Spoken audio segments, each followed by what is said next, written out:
GOP loyalties split in Alabama Senate race.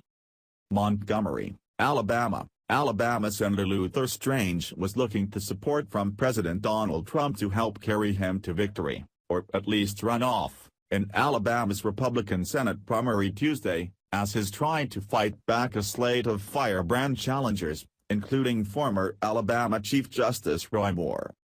Despite the endorsement from Trump and heavy investment by a super political action committee tied to Senate Majority Leader Mitch McConnell, Strange had been forced into what was expected to be a tight race for the U.S. Senate seat previously held by Attorney General Jeff Sessions.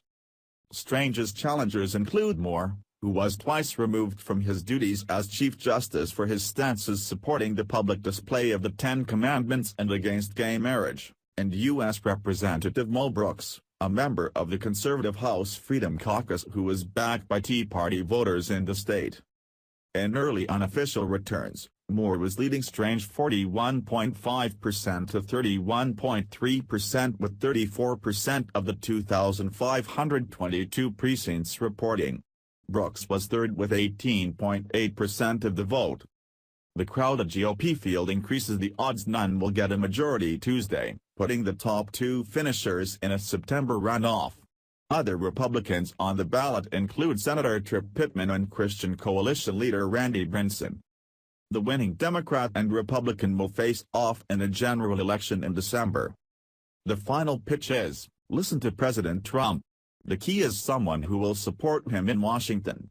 He's endorsed me, Strange said as he encouraged Alabamians to get out and vote.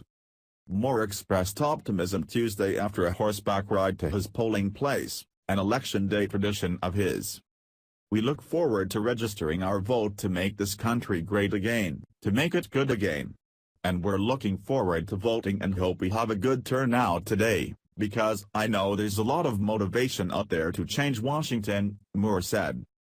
Trump's approval rating has hit a new low of 34%, according to Gallup, but strong currents of support still flow through the Republican electorate in Alabama, where the GOP candidates went all out to attract Trump voters and throw shade on the Washington, D.C. swamp.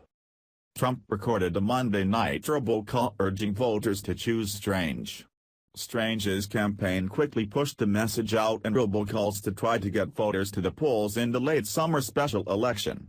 Low turnout has been projected, and that could favor candidates like Moore, who has a heavy following among the state's evangelical voters but has alienated others with his hardline religious right stances. Strange said he believes the momentum is on our side with the president's tweet and robocalls, but said the race is likely to end in a runoff because of the crowded field. Voting was steady at St. James Methodist Church on the outskirts of Montgomery, where retired teacher Tommy Goggins said he turned out specifically to keep Roy Moore from getting it. Why? He's been kicked out of everything he's done. The Democratic side was also crowded but had escaped most of the drama of the bitter GOP race. Doug Jones, a former U.S. attorney under the Clinton administration, was perhaps the best-known Democrat and was backed by former Vice President Joe Biden. GOP face-off in Utah.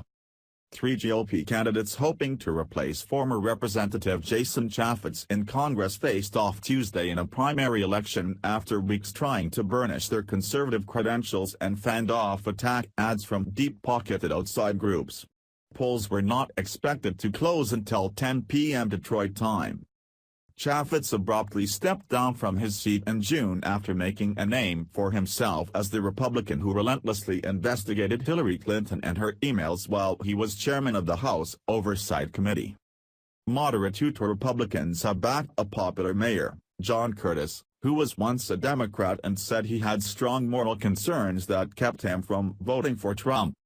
Those further to the right have split their support behind Chris Herod, a former state lawmaker known for strict immigration positions, and Tanner Ainge, a business consultant, first-time candidate and son of Boston Celtics president Danny Ainge.